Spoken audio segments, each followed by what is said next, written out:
안녕하십니까, 문영입니다. 안녕하십니까, 김희섭입니다. 이성님, 네. 새해가 밝았잖아요. 어떤 소망과 소원을 비르셨나요? 저는 무엇보다 저희 가족들의 건강을 빌었습니다. 뭐니 뭐니 해도 건강이 최고죠. 그럼요. 그래서 오늘은 우리들의 건강 관리와 근육에 대해서 도움을 주실 전문가를 모셨다고 들었습니다.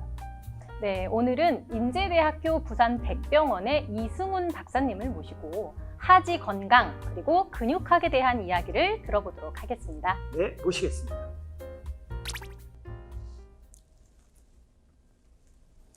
안녕하세요. 오늘 강연을 맡은 물리치료 박사 이승훈입니다.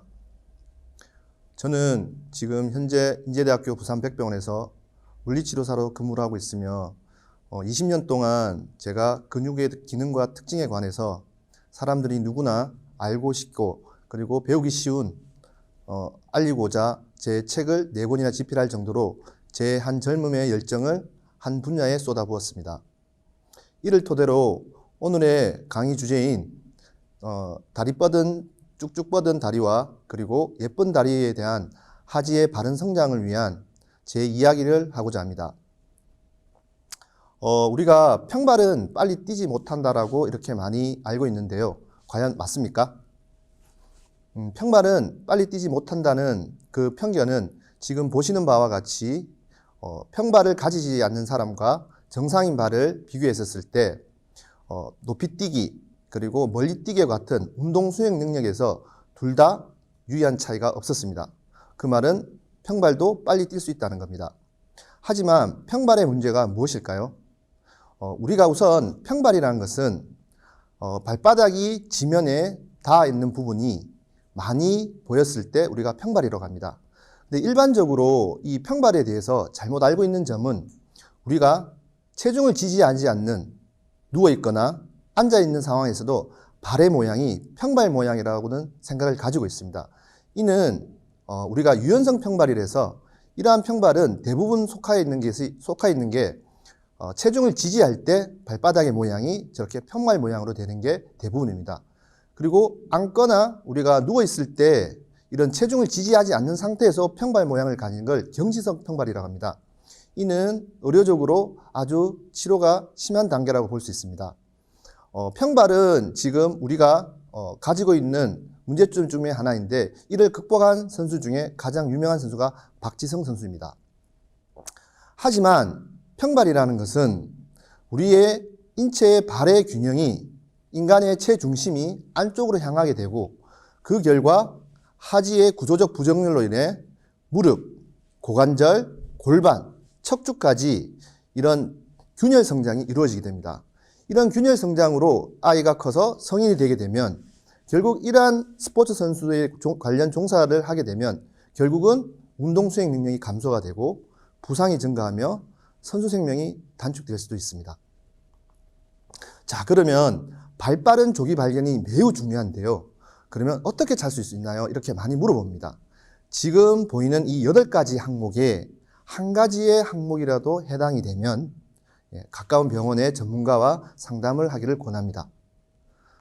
일반적으로 우리 아이들의 성장 과정을 보면 선생님, 아이들이 발 모양 이상해도 대부분 자라면서 저절로 좋아지는 걸로 알고 있습니다 라고 많이 물어봅니다. 우리가 이러한 부분들을 생리학적 성장 과정이라 하거든요. 근데 생리학적 성장 과정에서 우리가 24개월까지는 약간 오다리 형태로 보이다가 만 2세, 3세경에는 다시 다리가 길게 곧게 펴지다가 3에서 다시 6세 애들은 약간 X다리 형태로 보입니다. 이게 바로 이제 안쪽으로 휘었다 해서 안짱다리라고 합니다. 자, 그런데 우리가 이 안짱다리에서 6세가 지나가게 되면 다시 곧게 펴지는 게 일반적인 발달 과정입니다. 그런데 이러한 다리 모양에 대해서 우리가 어떻게 보면 될까요? 자, 다리의 모양을 우리가 걷는 기준을 했었을 때 바깥쪽으로 많이 돌아간 경우, 즉 외족지, 족지라는 것은 발가락을 얘기합니다. 발가락이 바깥쪽으로 많이 돌았다 해서 팔자그름, 그리고 안쪽으로 돌아갔다 해서 우리가 족지가 안에 있다 해서 내족지 보행으로 안자그름이라고 합니다.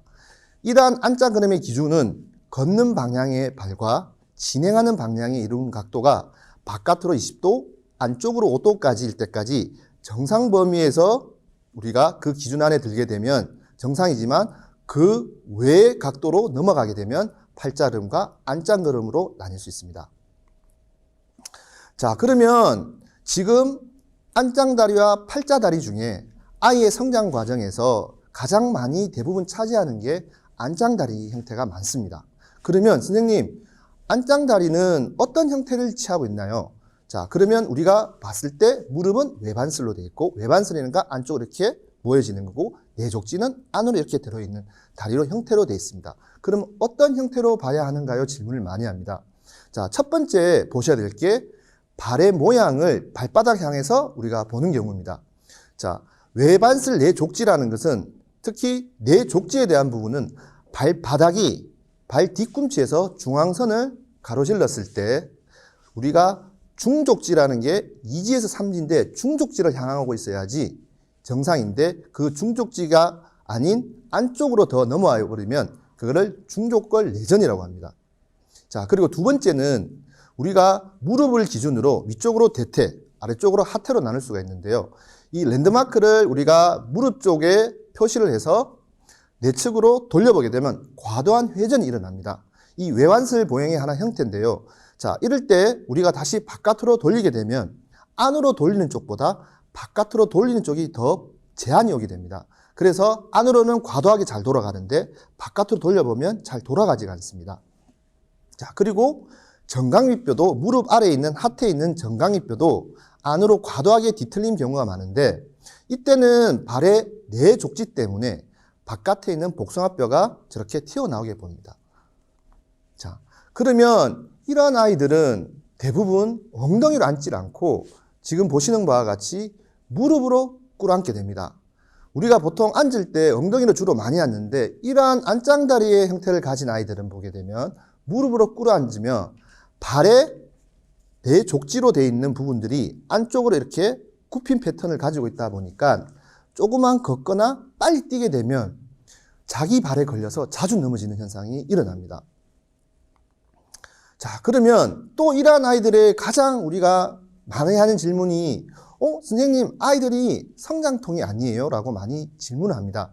근데 성장통과 이런 안짱다리의 통증과 바로 구분하셔야 될 게 뭐냐면 안짱다리는 우리가 체중심이 발 안쪽으로 모이다 보니까 하지의 구조적 부정렬로 인해서 관절의 스트레스가 아주 많이 간다는 겁니다. 즉 관절 통증이 많이 일어나고요.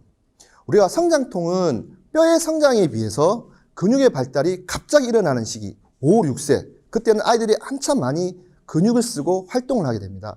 그때 근육 성장에 비해 뼈가 따라가지 못하는 상황에서 우리가 성장통이라고 하는데 이 기전도 불명확합니다. 하지만 우리가 안짱다리에 있을 때 꼭 통증에 대해서 살펴봐야 될 것은 먼저 발바닥이나 발목에 통증이 집중되는 경우 그리고 무릎 안쪽과 어떤 이유 없이 갑자기 고관절이 아파서 엄마 저 못 걷겠어요 하는 아이들이 많아요. 그럴 때는 꼭 한번 살펴봐 주시고 그리고 관절이 너무 아프거나 잘 안 움직여지는 경우가 있습니다. 이럴 때도 한번 다리의 형태가 어떻게 하주의 구조가 안짱다리인지 한번 확인해 주시는 게 좋습니다. 자, 그리고 이러한 아이들이 또 나타나는 형태가 뭐냐면 지금처럼 발 뒤꿈치를 잘 들고 다니는 까치발 형태, 이걸 가지고 우리가 첨적 보행이라 합니다. 근데 이 까치발 형태의 아이들은 대부분 정상 발달 과정의 일부분이며 대부분 아킬레스건, 우리가 종아리 근육과 우리가 발 뒤꿈치에 연결되는 이런 아킬레스건에 경직이 있기 때문에 사실은 발의 뒤꿈치가 많이 들려 있을 수 있습니다. 이럴 때는 부모님께서 항상 이렇게 쪼그려 앉아서 깊게 앉고 나서 발 뒤꿈치가 들려 있는지 반드시 보셔야 됩니다. 근데 지금은 너무 층간소음의 문제로 아이들에게 이유 없이 부모님들이 뒤꿈치를 들고 다니려고 합니다. 그래서 아이들은 이런 발목이나 이런 종아리 쪽에 아주 통증들이 많이 있어요. 그래서 이 시기 때는 부모님께서 잠자기 전에 종아리 쪽의 근육을 마사지를 해주시거나 아니면 스트레칭 꼭 해주셔야 됩니다. 자, 그리고 너무 첨적보행으로 계속 다니는 아이들의 경우는 극히 드물지만 내성방해의 징후가 나타날 수 있습니다. 자, 그리고 이런 외반슬 내반족에 대한 보행을 가진 안짱다리에 대한 우리가 일반적인 치료적 접근을 한번 보겠습니다. 먼저 우리가 이게 각도천절을 버티칼 고뇨메타라는 이런 각도를 측정을 하고 그리고 아이들의 발자국 형태를 보면서 보행 패턴을 한번 살펴보는 겁니다. 그리고 우리가 보통 이런 안짱다리는 어리면 어릴수록 빨리 시작하면 우리가 예후가 좋다고 얘기를 많이 합니다. 그래서 8세 이전에 시작하라는 말은 X다리 형태에서 계속 진행이 돼서 그 치료 시기가 결정이 되면 빠른 시기에 발바닥부터 무릎, 고관절까지 우리가 물리적으로 치료나 아니면 운동 교정으로 충분히 이거는 회복될 수 있기 때문에 빨리 시작하면 시작할수록 그 치료 기간이 단축이 됩니다. 그런데 너무 8세 이후에 이렇게 다리가 완전히 변형이 된 사람이 있습니다.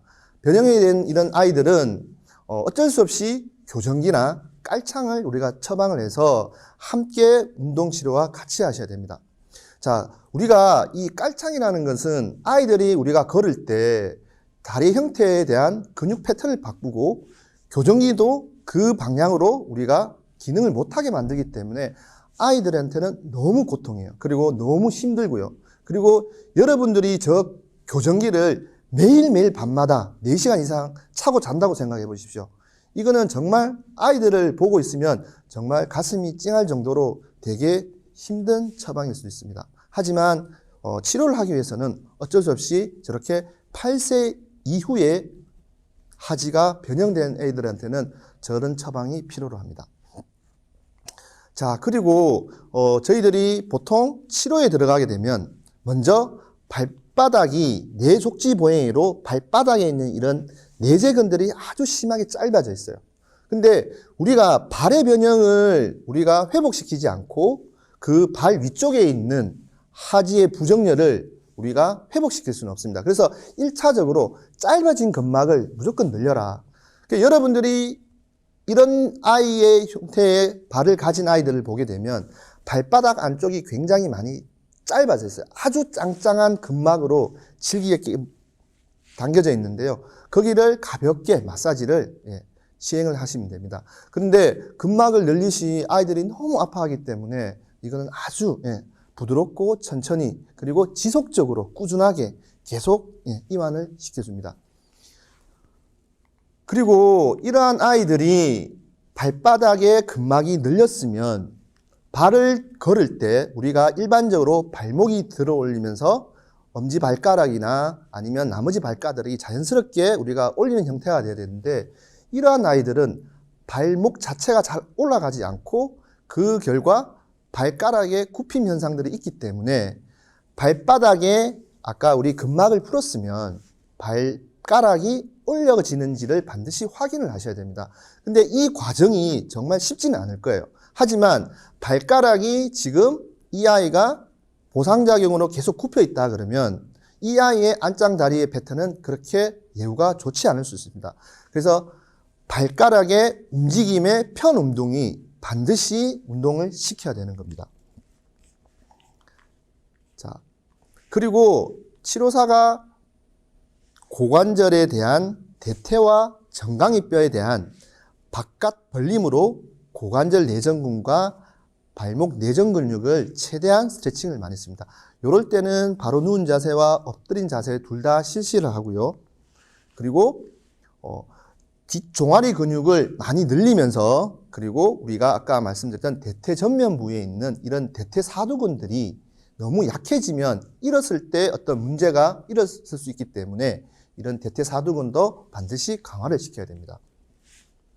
자, 그리고 이 아이들의 특징을 보면 고관절이 발목으로 그리고 고관절 대퇴 관절들이 너무나 안쪽으로 돌아가 있기 때문에 골반이 약간의 전방 경사와 그리고 요추가 되게 전만이 되어 있어요. 그러면 이런 아이들의 형태를 보게 되면 엉덩이가 이렇게 뒤로 오리궁뎅이처럼 빠져 있고 그리고 아랫배가 이렇게 볼록하게 튀어나온 형태의 어린아이들을 많이 볼 수가 있는데 이럴 때는 코어 근육들과 그리고 그 보상작용은 등 근육들이 굉장히 움츠러져 있어요. 그래서 이런 아이들은 코어 근육을 굉장히 강화를 시켜야 돼서 그리고 그 결과로 골반을 안정화를 시켜야 됩니다. 그리고 난 다음에 등 등 근육을 펴주는 운동을 같이 실시를 하고요. 마지막으로 우리가 부모 교육 및 일상생활의 교정 활동이 아주 중요합니다. 이거는 아이들이 정말 이러한 반복적인 습관들이 몸에 배이게 해야 되고요. 그리고 습관적으로 저는 개구리 자세라든지 그리고 하지 이완과 순환을 위해서 항상 통목욕을 많이 권장을 합니다. 그래야지 애들이 이 발목에 있는 통증들이 우리가 물의 어떤 특징을 이용해서 많이 감소를 시킬 수 있습니다. 자, 오늘 제가 얘기할 주제는 여기까지고요. 저보다 더 훌륭하신 또 선배님도 계시고 또 의료진에 대한 또 고찰도 계실 건데 제 관점에서 오늘 얘기하다 보니까 좀 많이 부족한 부분도 사실입니다. 하지만 저는 계속적으로 이 방면에 더 열심히 연구하고 정진할 것을 약속드리면서요. 그리고 무엇보다도 아이들의 하지 성장을 위해서 부모님들의 따뜻한 보살핌과 사랑으로 항상 바라보시고 지켜봐 주십시오. 이상 강연을 마치겠습니다. 아유, 박사님 오늘 말씀 잘 들었습니다. 네, 너무 강연 잘 들었습니다, 네. 박사님. 몸체만큼이나 푸근하게 어떻게 잘하십니까? 너무 편하죠. 긴장이 많이 됐습니다. 넉넉하게 아주 네. 설날 앞두고 아주 좋은 강의 잘 네. 감사합니다. 잘 들어주셔서. 박사님 강의 네. 내용이 어떻게 네. 근육학이잖아요. 네네. 근데 저희가 근육학이라는 단어를 좀 일반인들이 좀 네. 잘 듣지는 못하는 학문이어서 네네. 저희 시청자 여러분들이 좀 이해하기 쉽게 네. 근육학은 어떤 학문이다라고 간단하게 네네. 말씀 부탁드리겠습니다. 근육학은 따로 커리큘럼 과정에 있지는 않고요. 네. 이게 이제 후학들이 이제 그 자료를 정리하고 다시 이제 우리가 책을 편찬하는 과정에서 이름을 붙인 겁니다. 이 근육학에 사실은 이제 모태가 되시는 분이 이제 사이먼 트라벨 선생님과 여러 선생님 계시겠지만 그분들이 이제 실질적으로 근육 생리에 관련된 기능과 통증을 이제 연구하면서 널리 알려지기 시작했습니다. 예. 그래서 그 이후에 후학들이 근육을 정리하면서 만든 학문들이 근육학이라고 명칭을 지으면서 지금 교재로 이렇게 쓰이고 있습니다. 아, 그렇군요. 설명을 들어도 아직까지는 네네. 선뜻 좀 이해는 안 가지만 네네. 또 대화를 나누다 보면 네네. 이해가 좀 빨라질 거라고 보고요. 좀 단도직입적으로 하나를 여쭙겠습니다. 네네. 자주 제가 여기 이런 방송에서 네네. 거론하는 건데 제가 성장기 청소년 네네. 자녀를 둔 아, 상황인데 네네. 이 네. 친구가 네. 아이돌 또는 안무가를 네네. 꿈꾸다 보니까 키에 대해서 되게 민감해요. 네네. 그런데 이 친구의 말로는 네. 저는 좀 여유를 갖고 기다려라. 키가 네네. 클 것이다. 네. 물론 지금도 작은 키는 아닙니다만 그런데 네. 키가 왜 자기는 안 자라느냐. 멈춰 네네. 있는 것 같다. 네. 근데 그 이유가 자기는 지금 성장판이 다친 거 아니냐. 아, 그래서 네. 그럴 일은 없다. 조금만 네. 기다려라 하는데 네. 이런 친구들을 위해서 뭔가 네네. 성장판 키에 대해서 네. 조금 알기 쉽게 설명을 좀 부탁드립니다. 우리가 성장판이라는 것도 하나의 이제 키를 이제 음. 크게 할 수 있는 요인인데, 네. 가장 중요한 거는 우리가 구조적인 부분들이 얼마만큼 정상적인 범위에 있는 상황에서 예. 근육이 발달이 되면서 우리가 곧게 네네. 우리가 클 수 있는 부분이 가장 중요한 것 같습니다. 이런 이제 성장기 판의 문제는 사실은 많은 병리학적 문제가 있어서 이건 따로 뭐 병원의 전문가와 같이 상담을 해보셔야 되는데 이런 물리치료 관점에서 보게 되면 기능이 과연 얼마만큼 구조가 정상 범위에서 잘 이루어지는지 네. 그래야지 우리가 바르게 성장할 수가 있거든요. 이러한 부분들이 성장 시기에는 가장 중요할 것 같습니다. 무슨 추가 질문은 어쨌든 네네. 우리 박사님께서 네네. 연구하시고 강연하시는 네. 이 근육학적인 네네. 측면에서 네. 또 이제 안장다리 쪽, 다리 네네. 쪽에 또 이렇게 전문가라고 네. 들었는데 네. 그런 근육학이나 다리 쪽으로 네. 연구하시거나 네. 고민하신 것들을 네. 바로 키에 대해서 궁금함이 많은 네. 스트레스가 많은 네. 우리 학생들이나 청소년들한테도 네네. 어떤 직접적인 영향이랄까 도움을 줄 수 네네. 있는 건가요? 그 아, 점을 제가 단도직입적으로 좀 여쭤볼게요. 결례가 안 된다. 아유, 아닙니다. 그 책에는 네. 제가 우리가 일상생활에서 네. 손쉽게 우리가 근육에 대해서 나타날 수 있는 통증들, 네.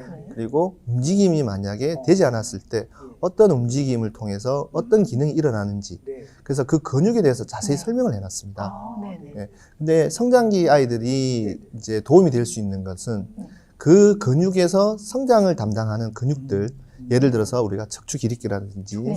네, 그리고 발목에 있는 이제 종아리에 관련된 근육이라든지 네. 이런 부분의 근육들이 문제가 됐었을 때 어떤 게 키에 대해서 영향을 미치고 이런 부분들이 좀 자세하게 연관있느냐? 네. 설명을 해놓은 책이기 때문에 어. 그런 부분들을 좀 많이 스트레칭을 해주고 네네. 그런 부분들을 좀 회복시키는 데 중점을 두게 되면 아이들이 성장하는 데 많이 도움이 될 것 같습니다. 네, 그럼 이 이런 방송 많이 분들- 봐야 되겠네, 청소년들이. 지금 말씀해주신 네네. 이런 내용들을 다 묶어서 네네. 제가 알기로는 책을 또 무려 4권이나 네네. 발간하신 걸로 알고 네. 있거든요. 혹시 어떤 책들인지 그 중에서 요 책 하나 콕 집어서 네네. 요거는 꼭 읽어야 돼. 제가 이런 고민이 있는 친구들이 꼭 봤으면 좋겠다 하는 거 있으면 한번 소개 좀 해주세요. PR 좀 하세요. 이런 자리에서. 네, PR. 2012년부터 책을 처음으로 한번 내보고자 하는 좀 욕심이 생겨서 네. 시작을 했는데 네. 그 책을 낸 게 벌써 4권이나 됐어요. 네. 근데 이제 그 중에서도 네. 한눈으로 보는 근육학 교실이라는 책이 있습니다. 한눈으로 보는 예. 근육학 교실. 네, 그림이 네. 많을 것 같은데. 네, 그림이 정말 많습니다. 네. 사파가 한 300장 이상이 아, 들어가 네. 있고. 네네. 그래서 그 안에 보게 되면 근육에 대한 문제점이 나타나 있고 그리고 통증이 어떤 부분으로 해서 우리가 어디에 나타나는지 나타나 네네. 있으며 예. 그리고 그것을 해결할 수 있는 그 통증 부위에 관련된 네. 뭐 마사지 포인트 같은 것도 네. 다 자세히 기술해놨고 네. 제일 중요한 게 그 안에 우리가 운동에 관련된 치료적 접근을 적어놨습니다. 예를 들어서 어깨가 아플 때, 네. 목이 아플 때, 네. 허리가 아플 때 이런 질환별로 다양하게 운동하는 방법들을 네. 적어놨기 때문에 지금도 좀 많이 그 책을 좀 많이 그래요? 애용해주는 판매가 예, 네.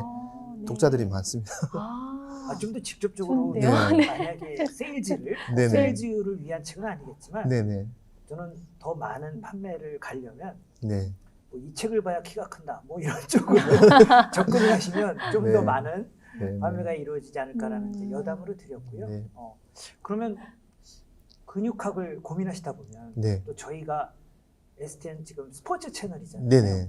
혹시 운동선수분들을 네네. 직접 치료를 했거나 네네. 어떤 처방을 했거나 네네. 도움을 드린 네네. 사례가 있으면 네. 좀 얘기 좀 해주시죠. 제가 네. 2004년도에 네. 태능 선수, 지금 태능이란 말 없었던 걸로 알고 그렇죠. 있는데, 예. 거기에 이제 선수 생활하는 수영 선수가 조금 아, 기억이 네. 납니다. 네. 예. 접배 평자인 선수가 있었고, 네. 그 다음에 이름을 제가 거론을 하기는 좀 그런데, 네, 네. 배영 선수 중에 예. 비공식 기록을 가진, 아. 신기록을 가진, 유명한 선수. 예, 있었는데, 어깨에 대한 이제 아주 구조적인 그 문제로 인해서 네. 우리가 수영을 할 때 기록이 0점 몇 초 차이로 어. 예, 항상 그 부분이 문제가 돼서 네. 치료했던 아. 선수가 있었습니다. 네. 그 0점 몇 네. 초가 금운동이 막 네네. 달라지는 왔다 갔다 네. 하는 거라서 스포츠에서. 근데 이제 그 아이를 치료를 하면서 제가 느낀 건 네. 이게 학습과 같이 병행을 하면서 네네. 그리고 이제 운동을 거기서 엄청 많이 하고 있는데 네. 또 이렇게 와서 제가 또 운동 치료를 또 하다 보니 아기가 굉장히 힘들어하는 경우가 예, 많았습니다. 네. 그런 치료를 통해서 어쨌든 처방을 통해서 네네. 그 기록이라고 해야 되나? 이게 네. 향상이 분명히 네네. 되는 거죠. 네네. 네. 그러면 거의 은인이시겠는데요. 그러게요. 그분들한테는? 그래서 그분들은 지금 연락은 안 되고 있습니다. 이 방송을 보고 이제 다시 연락을 네, 하실 것 반성을 좀 같은데요. 하고 네. 연락을 설도 얼마 안 남았는데 네. 연락을 좀 했으면 좋겠습니다. 네. 저는 오늘 교수님 강의 네네. 내용 중에 보면 이제 네. 아이들의 안짱다리, 네네. 다리 건강에 대한 네네. 하지 건강에 대한 얘기를 많이 해주셨는데요. 저도 개인적으로 다리가 좀 이렇게 많이 아, 벌어지는 그래요? 형태의 네. 다리가 지금 몰랐네. 있어요. 그래서 이런 다리는 도대체 어떻게 치료가 치료. 가능한지, 완치가 네네. 되는지 그러네. 네. 개인적으로는 되게 궁금하거든요. 아, 아이들은 네네. 어리기 때문에 네네. 교정이라든지 뭐 이런 게 그렇죠. 된다고 네네. 관리가 하지만 되는데 네. 성인으로서는 네. 또 어떤 방법이 있을까요? 이걸 교수님? 우리 김희섭 네. 위원을 좀 도와주시죠. 치료를 해주고 네, 가시죠. 일단 우리가 이제 발바닥을 붙여봤을 때 네. 무릎 사이가 이제 5cm가 벌어지는 걸 우리가 오다리라고 규정을 네. 하고 있고 이제 무릎이 붙였을 때 네. 예, 우리가 발목이 벌어지는 것을 우리가 X다리라고 이렇게 네. 일반적으로 X다리, 안짱다리 네네. 그렇게 규정을 하고 있는데요. 오다리 엑스다리. 이게 성인이 되게 되면 가장 힘든 게 그 잘못된 위치가 네네. 그쪽 방향의 근육들이 많이 일을 하거나 움직임을 만들어 놓고 있어요. 그래서 네. 그 패턴을 바뀌기가 사실 쉽지 않다. 쉽지가 않거든요. 음. 근데 네. 첫 번째는 내가 안짱다리를 하거나 아니면 오다리인 경우에도 마찬가지지만 네네. 생활 습관 속에서 내가 네. 그러한 다리의 변형이 일어나는 동작들을 아, 일단은 하지 말아야 될 거고요. 습관처럼. 네네. 그다음 두 번째는 이제 좀 운동 치료에 관련된 전문가 네네. 네. 코칭이나 그 네. 선생님들한테 가셔갖고 다리가 어떤 식으로 움직임을 우리가 보이고 그 움직임을 통해서 네. 내가 어느 부위, 그러니까 다리래도 네. 대퇴, 무릎을 기준으로 대퇴, 하퇴, 아. 발목으로 아, 나눠지거든요. 네네네. 예. 그래서 각 부위별로 우리가 앞점을 달리해서 운동을 이렇게 하는 방법들이 있습니다. 예, 그거는 그렇게 해서 우리가 많이 지금 치료를 하고 있습니다. 어쨌든 우리 김희섭 위원이 치료를 통해서 네. 생활 습관에서 예, 가장 고다리가 중요한 치유가 돼야 된다 이 된다. 말이구나. 네, 네, 네, 저뿐만이 아니라 아마 네. 많은 많은 성인 분들이, 여성분들이 고민이실 거예요.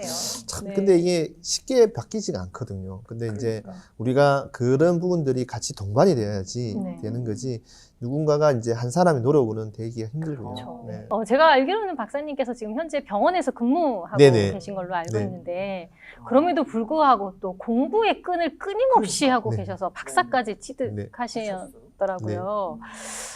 저희가 생각했을 때는 내가 병원에서 근무하면 네. 그냥 그 안에서의 삶이 다가 아닐까? 안주할 그냥 거기서 수도 안주하지 않을까 네. 하는데 또 따로 또 굳이 혹시 그렇지. 박사학위를 취득하신 이유나 계기가 있으실까요? 저는 지금도 이 일을 천직이라고 생각을 하고 있고요.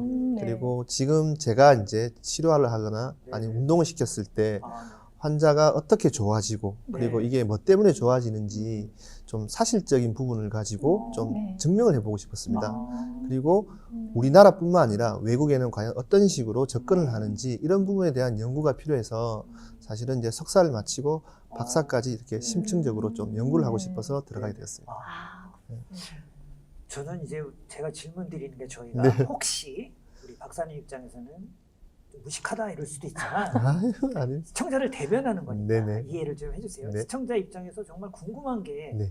있을 것 같은데 저희 입으로 대변하는 거잖아요. 네. 이렇게 제가 이게 거리를 지나다 보면 네. 통증의학과라고 붙여있는 간판을 네, 본 적이 네네. 있습니다. 네. 병원인 것 같아요. 네네, 맞습니다. 그런데 통증의학과랑 네. 우리 지금 물리치료. 박사님이 하시는 네. 물리치료, 네. 근육적인 치료 네. 이거의 차이점이 뭘까요? 네. 가장 큰 차이는 네네네. 이제 의료인과 이제 비의료인 차이고요. 아, 저희들은 이제 아무래도 이제 통증의학에서 음, 처치된 내용을 가지고 네. 예, 이제 운동이 필요한 부분에 대해서는 운동 치료로 접근을 하고 네. 통증의학과는 또 의료인께서 아, 의료 이제 쪽으로.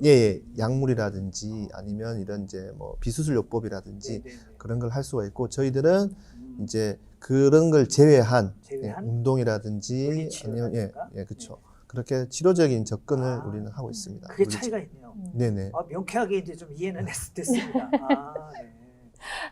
저희 걸음을 거는 거에 네. 따라서 네네. 또 근육을 쓰는 것도 다르고 네. 또 이제 발바닥의 이제 여러 가지의 형태에 따라서도 네네. 이제 체중이나 이런 게 다 네네. 이렇게 쏠림이 다 네, 다르다는 그렇죠. 이야기들 하시는데 이게 생활 습관에서 이제 네. 온다고 말씀하셨잖아요. 네. 혹시 저희가 생활하는 습관 중에서 네. 이 자세는 네. 하면 안 됩니다. 어. 이 자세에 의해서 그런 통증이 마라. 생기고 네네. 무언가 틀어짐이 생깁니다라고 딱 꼬집어서 네. 말해 주실 수 있는 자세. 자세 몇 가지만 어.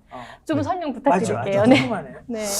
가장 중요한 자세가 네네. 이제 아이들 같은 경우는 아. 예, 이렇게 엉덩이를 앉지 않고 이제 무릎으로 아, 예, 이렇게 무릎 꿇고 앉는 자세. 예, 무릎 꿇고 앉으면서 우리가 거기에다가 이게 엉덩이를 이렇게 주저앉게 되면 네, 네.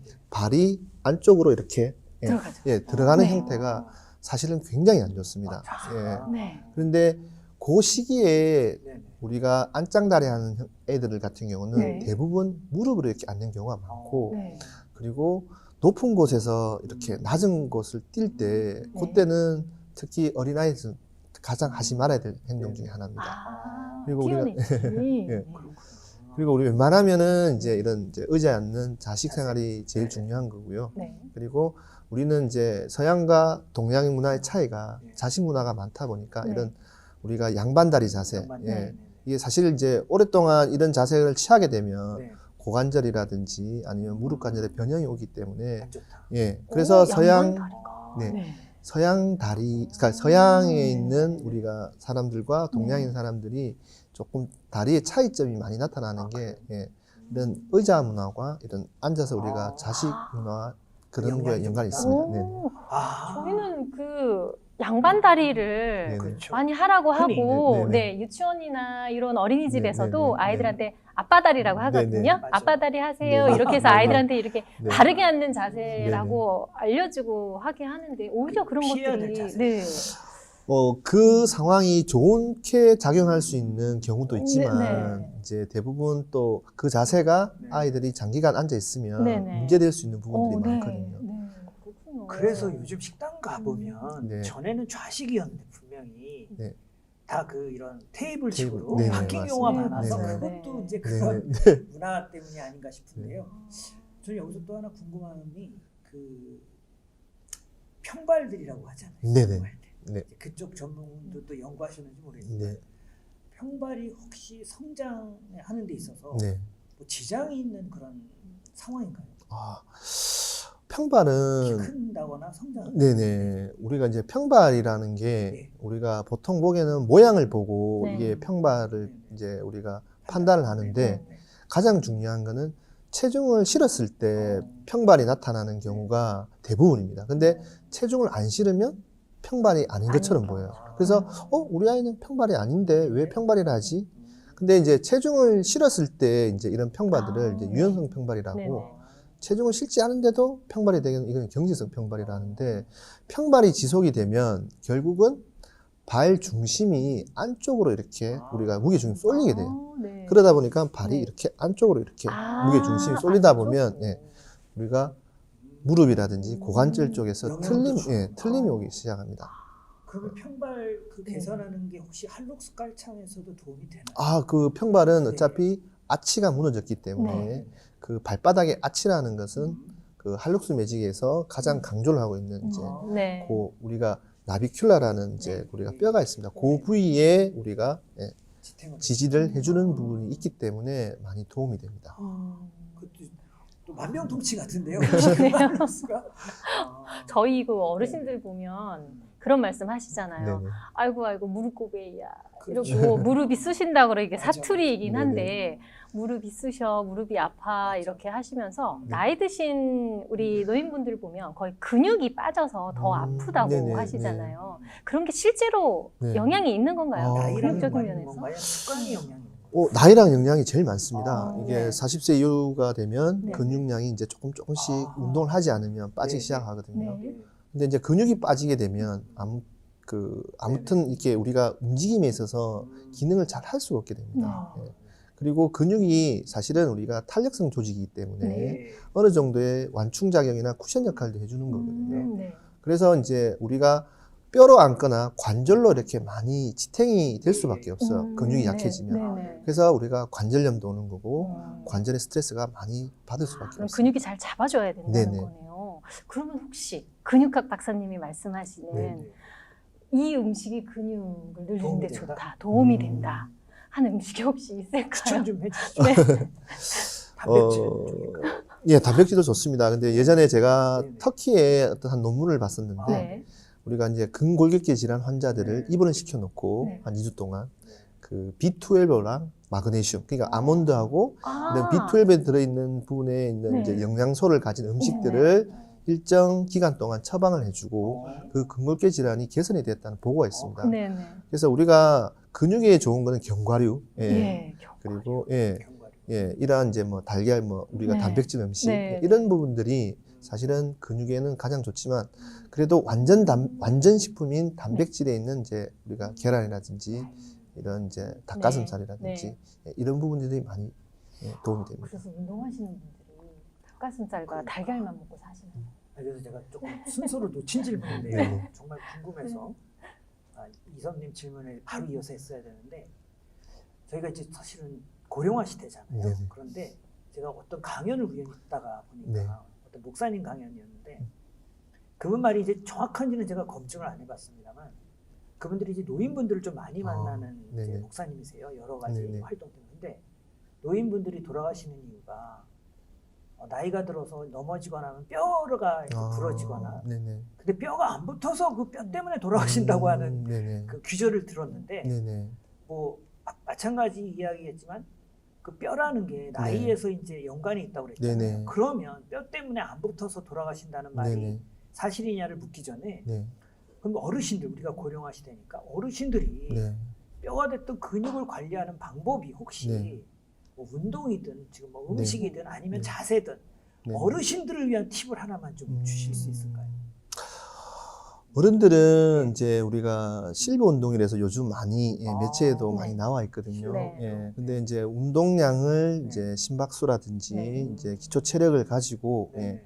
무리하게 해서는 안 되겠지만 뼈의 건강에 좋은 일단은 영양소와 같이 드시면서 네네. 꾸준하게 일주일에 시간을 정해서 산책. 지금은 이제 너무 추운 날씨니까 아침 일찍 해서 아. 운동하는 건 좀 네, 피해 주시고 네. 점심시간이라든지 네. 그리고 활동이 조금 우리가 신체 여유 리듬이 있을 좋은 때. 시간대를 선정해서 그렇게 가볍게 운동하시는 게 좋습니다. 걷는 거 말씀하시죠. 예.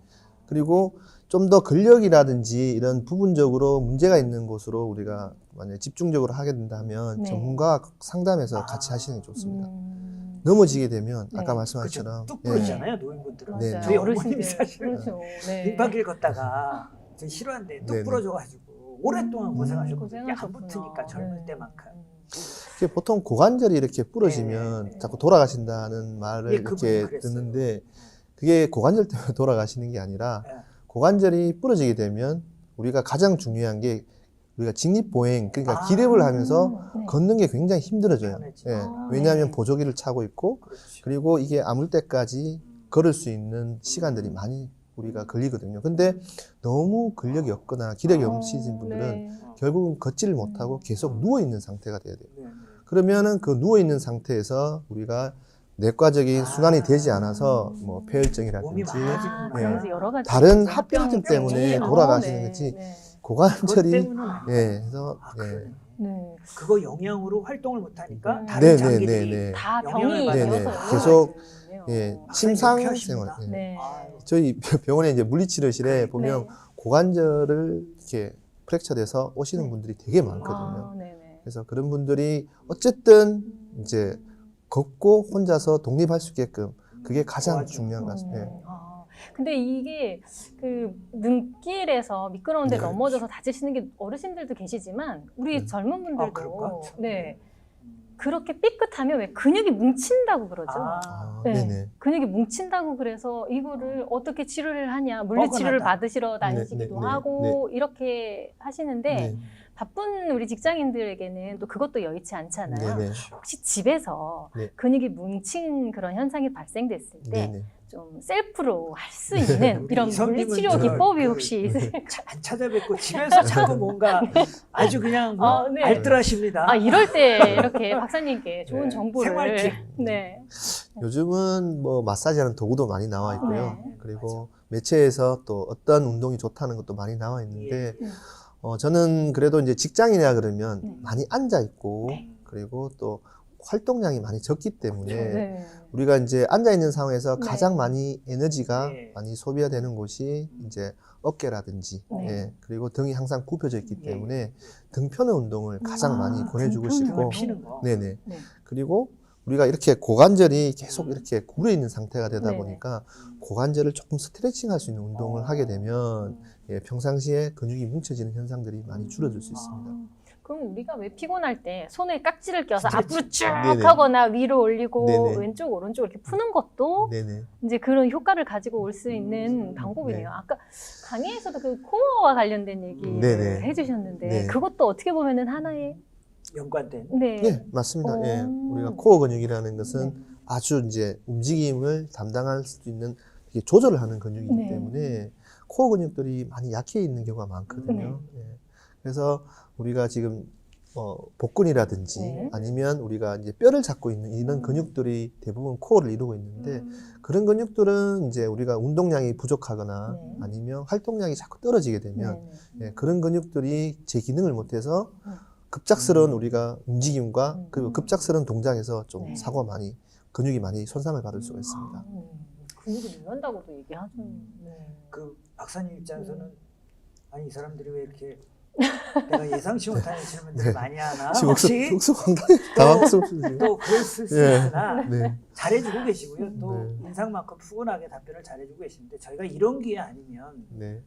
어떻게 보면 생소할 수 있는 그 근육학이랄까 이런 다리 맞아요. 문제를 언제 물어보겠습니까? 그러니까 지금처럼 잘 네. 답변해 주길 바라고요. 그런 네. 의미에서 네. 또 엉뚱한 질문 하나 네. 드리겠습니다. 당황하지 마시고. 네. 안마의자가 많이 유행했죠. 아, 네네. 안마의자. 네네. 저희 집에도 좀 하나 네네. 있습니다만 브랜드를 얘기하지는 않겠습니다만 네네. 그런데 안마의자에 몸을 쉽게 기대는 경우가 많거든요. 네네. 의지하는 경우가. 네. 그런데 어떤 어른들은 네. 또 청소년들한테는 네. 안마의자를 쓰면 안 된다. 네네. 도리어 성장기에 해칠 수 있다. 이런 네네. 말씀도 해요. 그러면 전문가로서 네. 물리치료든 네. 근육의 전문가로서 성인이나 어떤 우리 자녀들이 네. 안마의자를 이용하는 거에 대해서 네네. 어떤 개념과 생각을 갖고 계신지 매우 궁금합니다. 네네. 안마의자의 가장 우리가 선택할 수 있는 가장 큰 기준은 네. 내 근육 상태가 어떤지. 그러니까 똑같은 안마의자를 했었을 때 어떤 사람은 되게 아프다는 사람이 있고 네. 어떤 사람은 되게 시원하다는 사람이 있거든요. 네. 그는 근육이 가지고 있는 생리적인 특징이 다 달라서 그래요. 그러니까 근육이 아주 단단한 사람이 있을 거고 근육이 아직 부드럽거나 약간 약한 사람들이 네. 있을 거란 말이에요. 그런데 우리가 안마의자를 계속 사용하다 보게 되면 근육이 그 안마의자에 적응을 할 수가 있거든요. 네. 그러면 어느 정도 안마의자를 사용하다가 처음 했던 것보다 안 시원해 라는 말을 우리가 네. 많이 듣게 되거든요. 네. 그러면 그 근육이 그 안마의자의 강도나 그리고 빈도나 그런 어떤 우리가 횟수에 대해 네. 타격에 대한 횟수에 대해서 네. 근육이 이미 적응을 해서 근육이 우리가 반응할 수 있는 감각기관들이 이미 적응을 해버리는 거예요. 그리고 청소년기 때는 아까 제가 말씀드린 것처럼 근육 상태가 별로 좋지 않은 이제 우리가 학생들이라든지 우리 자녀들 같은 경우는 오히려 그게 통증이 돼서 네.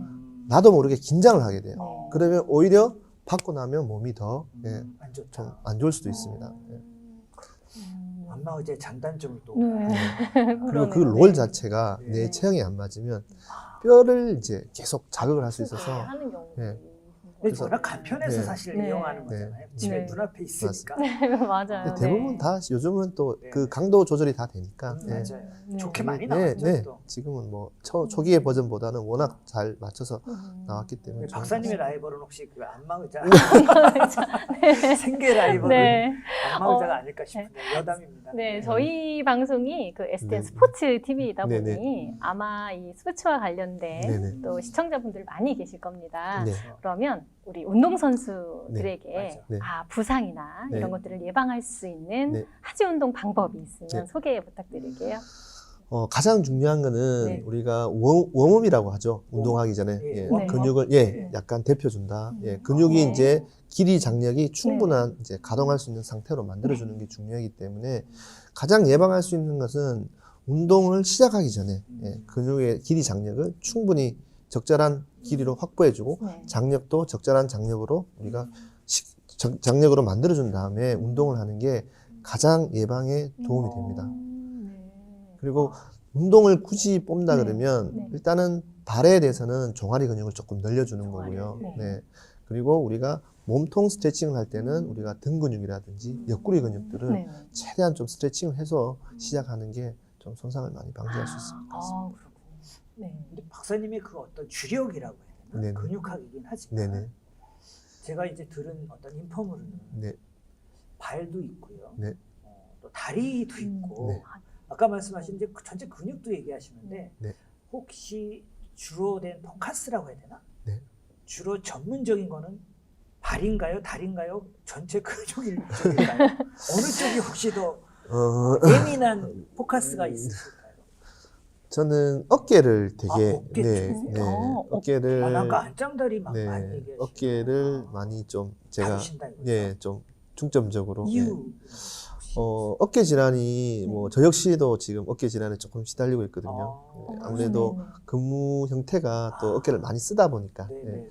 그래서 이제 어깨가 쉽게 우리가 나이가 들어서 자꾸 생긴다고 하지만 네. 예, 충분히 그거를 예방할 수 있고 회복할 수 있는 방법들이 분명히 존재하는데 그런 시기를 놓쳐서 우리가 손상이 계속 있는 경우가 많아서 그래서 제가 어깨 쪽으로 지금 많이 주로 예, 집중하시는 예, 연구를 하고 예, 네. 그쪽으로 예, 지금 치료를 하고 있습니다. 네. 우리 어깨의 그러니까. 현대인들은 네. 어깨 가장 물이 뭉쳤다는 많이 말도 많이 네. 하잖아요. 네네. 그래서 그렇죠. 어깨에서부터 목까지 네네, 되게 맞습니다. 피곤해하시는 분들 많이 계시잖아요. 아니, 왜냐하면 제가 아는 건 또 목 전문가가 계세요. 그러니까 지난번에 우리 예, 전문가 맞아요. 네. 거북목 뭐 이런 얘기를 하면서 네. 목 쪽으로만 또 집중하시는 분이 있어서 제가 보니까 이제 박사님이잖아요. 어찌 보면. 네네. 그러니까 부위별로 네. 다 뭔가 이렇게 부분적으로 나눠져 있구나라는 생각도 들고요. 그게 더 네네. 좋은 건지는 제가 잘 네네. 모르겠지만 토탈이라기보다는 부분 쪽에 박사님도 되게 많이 계시고 전문가도 네네. 많이 계신 것 같고 네. 우리 병원 가면 과들이 많잖아요. 네네네, 네. 맞습니다. 대과, 신경외과 뭐 이런 네네. 것처럼 네. 우리의 전체 몸의 근육도 네. 이렇게 부분별로 네. 다 전문가들이 계시구나 네네. 하는 생각을 오늘 좀 했고요. 네. 그리고 최근에 저희가 우연의 일치일 수도 있습니다만 아니면 저희 프로그램이 위상이 좋아서 그럴 수도 있어요. 모시면 박사님이에요. 그래서 저는 네. 이제 우리도 박사를 따야 되나? 우리 네. MC학 박사를 딸까? 뭐 이런 이제 생각도 하는데 네. 그럼 그 공부에 대한 열정은 네. 계기가 도리어 네. 공부 쪽에 뭐 관심이 있어서 그랬던가 아니면 네. 이 일을 하다가 네.